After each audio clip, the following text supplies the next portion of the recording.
Hello students, नमस्कार। Solid state की online class में आप सभी बच्चों का हार्दिक स्वागत है। मैं उम्मीद करता हूँ आप घर पे सुरक्षित होंगे, सेफ होंगे।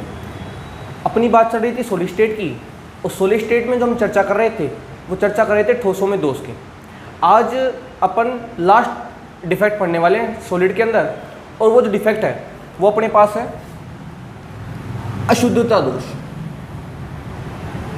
इंग्लिश में बोलते हैं इसे इम्प्योरिटी डिफेक्ट। क्या बोलते हैं? Impurity defect. लास्ट डिफेक्ट अपना है इम्प्योरिटी डिफेक्ट, या आप जिसे बोलते हो अशुद्धता दोष। अगर मैं पुराना रिवाइज कराऊं तो मैं ये कह सकता हूं कि जो ठोसों में दोष है वो दो कारणों से उत्पन्न हो सकते थे, या तो टेम्परेचर से या इम्प्योरिटी से।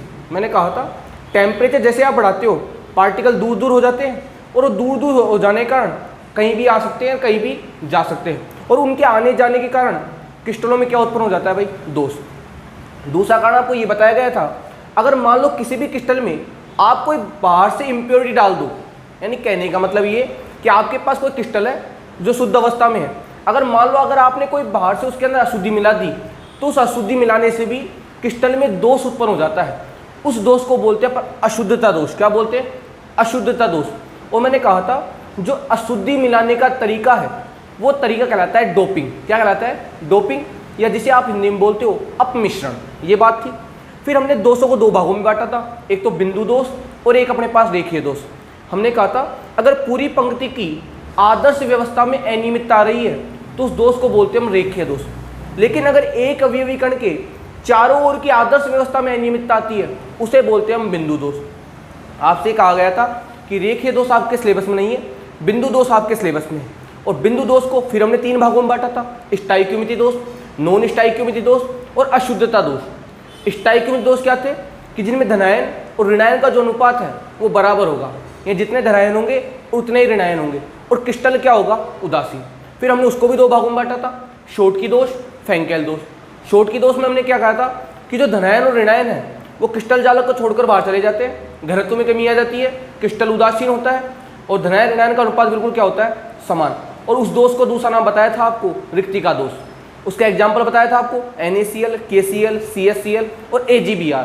ये भी कहा गया था कि AgBr में शोटकी और फ्रैंकेल दोनों प्रकार के दोष पाए जाते हैं। फिर हम फ्रैंकेल दोष की बात कर रहे थे। मैंने कहा था इस दोष में क्या होगा?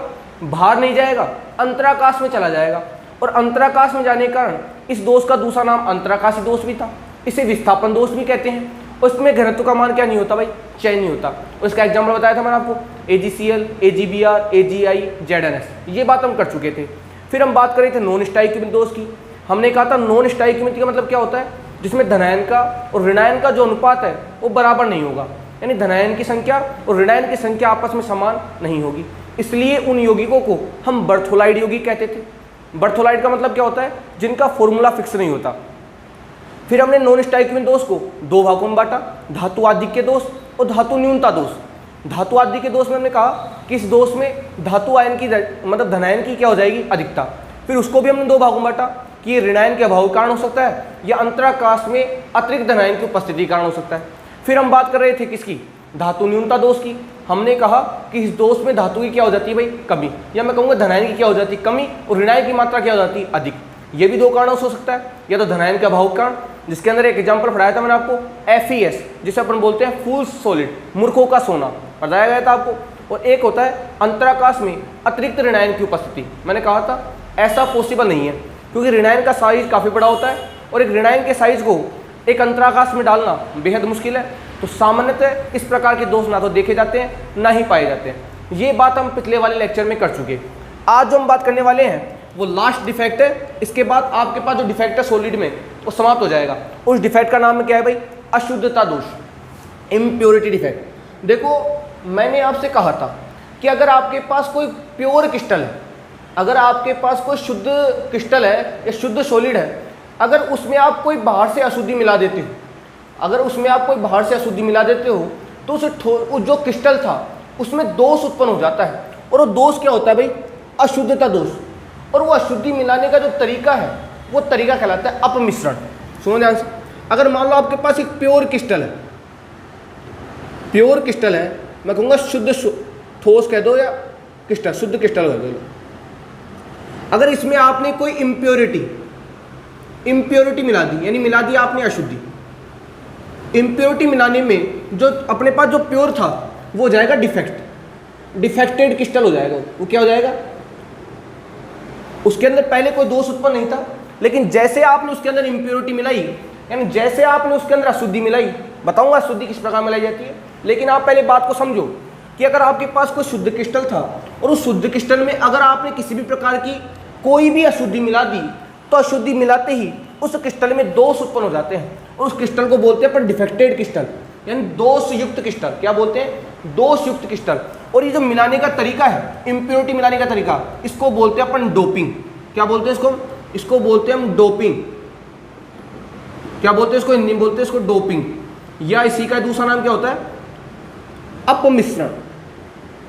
कई बार एग्जाम में पूछ लेता है बताओ डोपिंग क्या है, तो आप कह दोगे कि शुद्ध क्रिस्टल में अशुद्धि मिलाने का जो तरीका है, जो प्रोसेस है, उस प्रोसेस को बोलते हैं डोपिंग। और इस डोपिंग की वजह से आपका जो प्योर क्रिस्टल है वो किस में चेंज हो जाएगा भाई? डिफेक्टेड क्रिस्टल में। और इस दोष को बोलते हैं अपन अशुद्धता दोष, यानी आपके शुद्ध क्रिस्टल में अशुद्धि मिलाने पर जो दोष उत्पन्न हुआ है उस दोष को बोलेंगे अशुद्धता दोष। क्यों बोलेंगे अशुद्धता दोष? क्योंकि आपने क्या ऐड किया है इसके अंदर? अशुद्धि, इम्प्योरिटी ऐड की है, तो बनने वाला दोष भी क्या कहलाएगा भाई? अशुद्धता दोष। क्या कहलाएगा? अशुद्धता दोष। बात समझ में आ रही है आपको?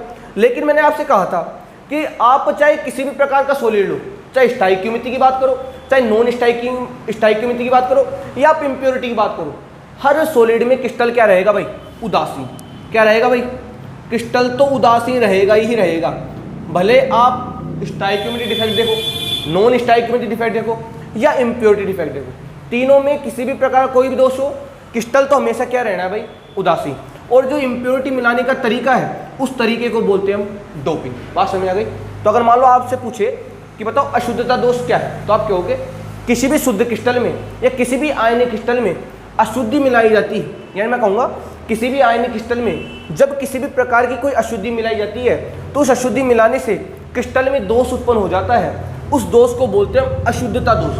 और ये जो अशुद्धि मिलाने का तरीका है, ये तरीका कहलाता है डोपिंग, या इसी का हिंदी में नाम है अपमिश्रण। अब देखना हमको ये है, और ये बात तो पक्की है ही कि क्रिस्टल क्या रहने वाला है भाई? उदासीन। किस प्रकार उदासीन होगा और किस प्रकार हम अशुद्धि को मिलाएंगे, वो तरीके हम देख रहे हैं अभी। लेकिन आपको ये बात समझ में आ जानी चाहिए कि अशुद्धता दोष होता क्या है। तो मैं कहूँगा किसी भी प्योर क्रिस्टल में अशुद्धि मिलाने का जो तरीका है वो कहलाएगा डोपिंग। और वो अशुद्धि मिलाने पर जो हमको ठोस प्राप्त होता है, उस ठोस में दोष उत्पन्न हो जाता है, उस दोष को बोलते हैं अशुद्धता दोष। क्या बोलते हैं उसको? अशुद्धता दोष। अब आपको ये देखना है कि सर आप किस अशुद्धि की बात कर रहे हो, और वो जो क्रिस्टल बनेगा वो हमको कैसा दिखेगा या वो क्या होगा। देखते हो बोर्ड, वो दोष किस प्रकार उत्पन्न होगा। देखो ध्यान। तो यहाँ तक की तो बात आपको समझ में आ गई होगी। अब मैं एग्जाम्पल लेके इसको पूरा क्लियर कर देता हूँ, उसके बाद आपके पास ठोसों में जो दोष है वो क्या हो जाएगा भाई? समाप्त। चलो देखते हैं एग्जाम्पल। देखो आप, अगर एग्जाम्पल की बात करूँ तो मैं ले सकता हूँ, अगर आपके पास NaCl का क्रिस्टल है, सोडियम क्लोराइड का, इसमें मिला दो आप SrCl2, स्ट्रोंशियम क्लोराइड, मिला दिया SrCl2 की अशुद्धि। यह आपकी बुक का एग्जाम्पल है, इसी एग्जाम्पल में समझा देता हूँ। जानते हो स्ट्रोंशियम बोलते हैं इसको, इस पे चार्ज क्या होगा? +2, इस पे चार्ज -2 हो गया, क्योंकि एक Cl पे -1 है, तो 2 पे -2 होगा कि नहीं होगा? पता है आपको इस चीज़ का? ये एक अशुद्धि है। ये क्या है? अशुद्धि, जो किस में मिलाई जाएगी? NaCl के क्रिस्टल में। अब जरूरी नहीं है कि आप इसको मिलाओ, आप इसकी जगह इसको भी ले सकते हो, कोई बड़ी बात नहीं है। CdCl2, कैडमियम क्लोराइड को भी आप ले सकते हो, आपकी इच्छा है आप SrCl2 मिलाओ चाहे CdCl2 को, ये दोनों ही एक अशुद्धि के रूप में कार्य करते हैं। और किस में मिलाओगे आप? प्योर NaCl के क्रिस्टल में। अब देखो होगा क्या, जब आपके पास प्योर NaCl का क्रिस्टल था, देखना पहले तो हम अशुद्धि क्रिएट करेंगे और उसके बाद हमको एक काम और करना है कि क्रिस्टल को क्या करना है हमको? उदासीन। देखो किस प्रकार होगा कि अगर मान लो आपके पास प्योर NaCl का क्रिस्टल है, तो यहाँ क्या होगा? Na+Cl-, Na+Cl-, Cl-, Na+। थोड़ा बारीक कर देता हूँ क्योंकि हमको डायग्राम आगे बनाना है। Na+, Cl-, Na+, Cl-, Cl-, Na+, Cl minus Na plus, Na plus Cl minus, Na plus Cl minus.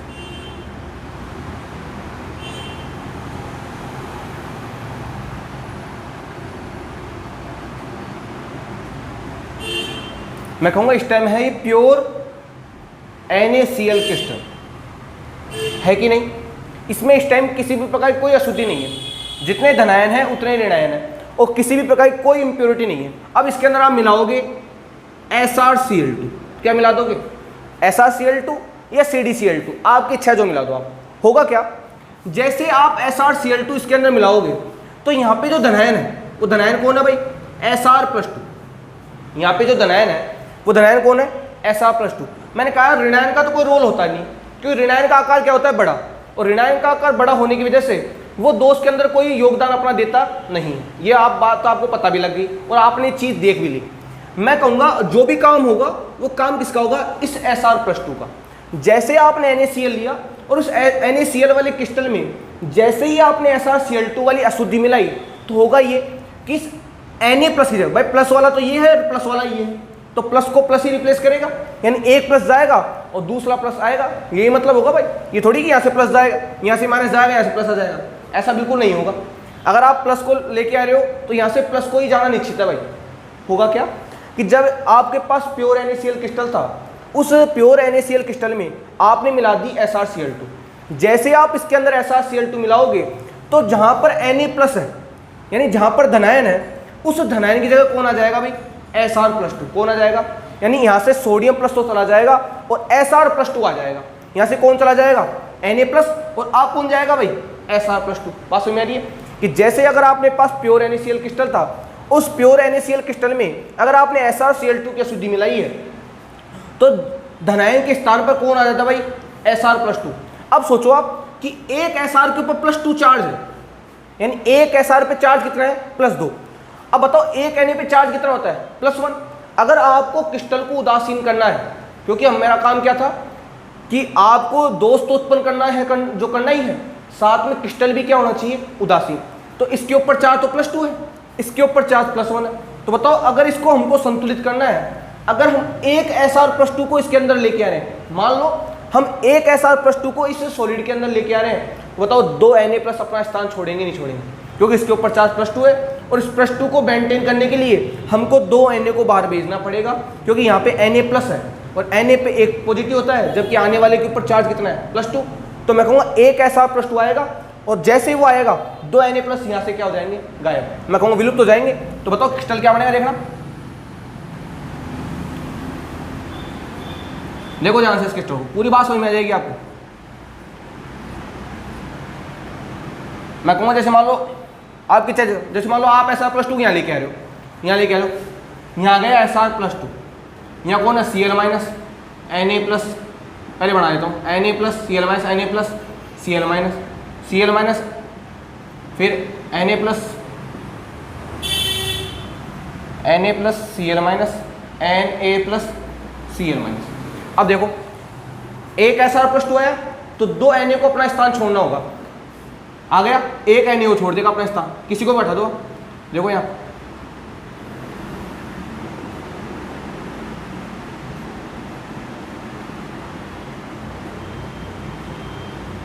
दिख गया साफ, क्योंकि जब Sr+2 यहाँ पे आया है तो इसके ऊपर चार्ज +2 है भाई, और अगर +2 को आप लेके आओगे तो 2 प्लस वालों को अपना स्थान छोड़ना पड़ेगा। तो एक तो ये चला जाएगा और इसके अलावा किसी को भेज सकते हो आप, लेकिन जाएंगे कितने भाई, 2। अब देखो चार्ट बैलेंस है कि नहीं, प्लस गिन लो पहले, +1 1 2 3 4, 4 तो ये हो गए, 4 और 2 6, प्लस का 6 है भाई, माइनस गिनो 1 2 3 4 5 और 6, 6 ही किसके हैं, माइनस के। बताओ न्यूट्रल हुआ कि नहीं हुआ, हो गया 0। यहाँ भी देखो आप 1 2 3 4 5 और 6 ही प्लस थे और 6 ही माइनस थे, यहाँ भी उदासीन है, यहाँ भी उदासीन है, लेकिन देखो यहाँ पे एक रिक्तिका उत्पन्न हुई कि नहीं हुई, हो गई। बताओ दोष, इसको तो क्या बोलते हैं हम, डिफेक्ट, इसको तो क्या बोलते हैं हम, दोष। मतलब जहाँ पे NaCl का क्रिस्टल था उसमें जैसे आपने SrCl2 की अशुद्धि मिलाई तो एक Sr+2 की वजह से 2 Na+ ने अपना स्थान छोड़ दिया। क्यों छोड़ा, क्योंकि इसके पास चार्ज +2 था जबकि Na के ऊपर चार्ज +1 था, अतः +2 को संतुलित करने के लिए 2 Na+ अपना स्थान छोड़ देते हैं, और इस 2 Na+ में से एक स्थान तो इसके द्वारा ग्रहण कर लिया जाएगा। भाई दो ने स्थान छोड़ा है तो एक स्थान पर तो आकर कौन चला जाएगा, SR+2। और बताओ एक स्थान खाली रहेगा नहीं रहेगा, और इस स्थान के खाली रह जाने के कारण बताओ क्रिस्टल में दोष उत्पन्न हुआ कि नहीं हुआ। इस दोष को बोलते हैं हम अशुद्धता दोष। क्या बोलते हैं, अशुद्धता दोष। और ये मिलाने का जो तरीका है वो क्या कहलाती है भाई, डोपिंग। क्या बोलते हैं इसको हम, डोपिंग। बात क्लियर है। इसको बोलते हैं हम अशुद्धता दोष। क्या बोलते हैं इसको हम, अशुद्धता दोष। बात समझ आ रही है, देख लो ध्यान से आप, क्योंकि आपके पास एक SR+2 आया, जैसे एक SR+2 यहाँ पे आया तो उसके ऊपर चार्ज +2 था, अतः 2 Na+ को अपना स्थान छोड़ना होगा। और क्यों छोड़ना होगा, क्रिस्टल को उदासीन बनाए रखने के लिए। अगर आपने ऐसा नहीं किया तो आपका क्रिस्टल जो है वो चार्ज हो जाएगा, और जो मैं कहूँगा जो चीज़ उदासीन नहीं होती उसका स्थायित्व क्या होता है, सबसे कम। तो क्रिस्टल की उदासीनता को बनाए रखने के लिए जैसे SR+2 यहाँ आता है तो 2 Na+ अपना स्थान छोड़कर बाहर चले जाते हैं। उनमें से एक स्थान को तो SR+2 ग्रहण कर लेता है और एक स्थान खाली रह जाता है, और इस खाली स्थान के कारण इस पूरे क्रिस्टल में क्या उत्पन्न हो गया, दोष। इसी दोष को क्या बोलते हैं हम, अशुद्धता दोष। देख लो ध्यान से बोर्ड, इसी दोष को क्या बोलते हैं हम, अशुद्धता दोष। पूरी बात आपको क्लियर हो जाएगी। इसी दोष को क्या बोलते हैं हम, अशुद्धता दोष। अब इसकी जगह आप CdCl2 भी ले सकते हो, कोई बड़ी बात नहीं। तो यहाँ पे क्या जाएगा, Cd+2, तो भी बात तो वही हुई, कैसा ले लो आपकी इच्छा है। और ये जो मिलाने का तरीका है वो तरीका कहलाता है अपने पास डोपिंग। इस प्रकार आपके जो दोष हैं ठोसों में वो कंप्लीट हो गए। 3 ही प्रकार के थे, स्टाइक्योमितीय, नॉन स्टाइक्योमितीय और इम्प्योरिटी, या उसको बोल सकते हो अशुद्धता दोष। पूरा क्लियर है, क्लियर। अगर मान लो आपको एग्जाम में लिखना हो तो आपको रटने की बिल्कुल आवश्यकता नहीं है। क्या लिखोगे आप, कि जब भी किसी शुद्ध आयनिक क्रिस्टल में यदि अशुद्धि मिलाई जाती है तो उस क्रिस्टल में दोष उत्पन्न हो जाता है, उस दोष को बोलते हैं हम अशुद्धता दोष। और ये जो अशुद्धि मिलाने का तरीका है ये तरीका कहलाता है डोपिंग। इसे हिंदी में बोलते हैं अपमिश्रण। फिर आप एग्जाम्पल ले लोगे कि NaCl में क्या मिला दिया हमने, SrCl, तो क्या लिखोगे कि जब NaCl प्योर अवस्था में था तो उसमें किसी भी प्रकार का कोई दोष उत्पन्न नहीं था, लेकिन जैसे हमने उसमें SrCl2 की अशुद्धि मिलाई तो एक SR+2 की वजह से 2 Na+ अपना स्थान छोड़कर चले जाते हैं। इनमें से एक स्थान को तो SR+2 ग्रहण कर लेता है और एक स्थान खाली रह जाता है। इस खाली स्थान के कारण क्रिस्टल में दोष उत्पन्न हो जाता है और इस दोष को बोलते हैं अशुद्धता दोष। और ऐसा क्यों हुआ, क्रिस्टल की उदासीनता को बनाए रखने के लिए। बात क्लियर, यह आपका हो गया दोष कंप्लीट। इस प्रकार ठोसों में दोष क्या हो गए, कंप्लीट। अब आपके पास सॉलिड चैप्टर का लास्ट टॉपिक बच गया, और वो टॉपिक भी इंपॉर्टेंट अपने आप में। लास्ट टॉपिक हो रहा है, उसके बाद आपका सॉलिड स्टेट वाला लेक्चर फिनिश हो जाएगा। और वो टॉपिक कौन सा है, वो टॉपिक अपने पास ठोसों में गुण, ठोसों के गुण।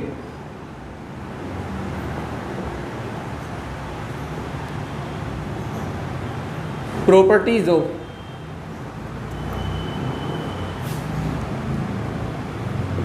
सॉलिड, ठोसों के गुण। कि ठोसों के गुण क्या है। देखो अगर सिलेबस के हिसाब से बात करूं और कॉम्पिटिटिव एग्जाम की दृष्टि से मैं बात करूं तो ठोसों में 2 ही गुण होते हैं।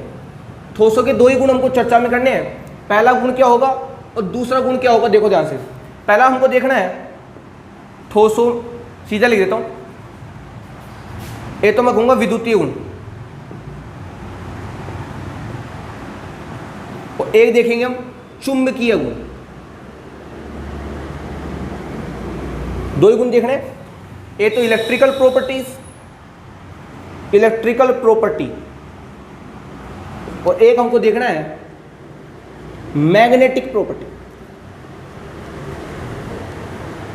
2 प्रॉपर्टीज देखनी है हमको ठोसों की, कि ठोसों के विद्युतीय गुण से तो क्या मतलब है, मतलब इलेक्ट्रिकल प्रॉपर्टी तो ठोसों की क्या होती है, वो चालक होते हैं, अचालक होते हैं, कुचालक होते हैं, अर्धचालक होते हैं, क्या होते हैं। और हमको देखना है चुंबकीय गुण कि वो कौन कौन से हैं, वो चुंबकीय है, अनुचुंबकीय है, प्रतिचुंबकीय है, लोह चुंबकीय है, लघु लोह चुंबकीय है, प्रतिलोह चुंबकीय है, कौन से हैं वो हम सब चर्चा में करेंगे कि ठोसों के चुंबकीय गुण से तो मतलब क्या है और ठोसों के विद्युतीय गुण से मतलब क्या है।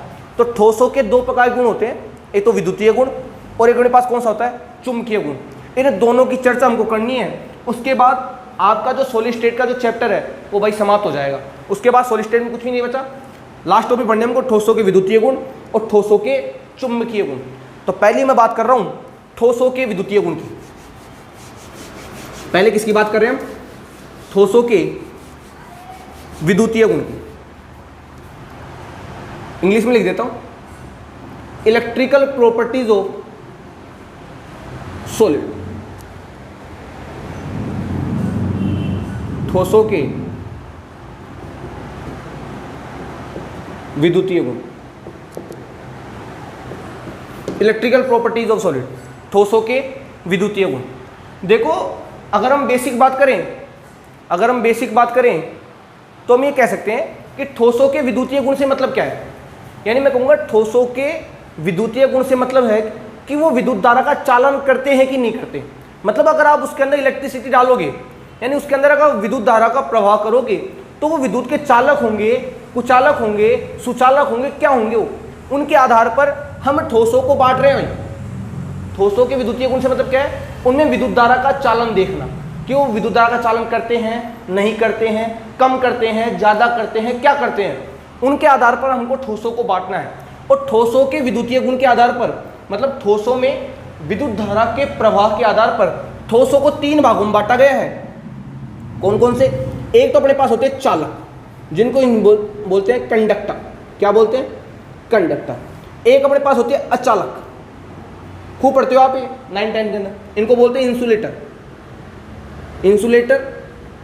एक अपने पास होता है अर्धचालक, ये इंपॉर्टेंट है भाई, ये इंपॉर्टेंट है, यहां से क्वेश्चन आता है। अर्धचालक, इसको बोलते हैं हम सेमी कंडक्टर। 3 होते हैं, चालक, अचालक और अर्धचालक।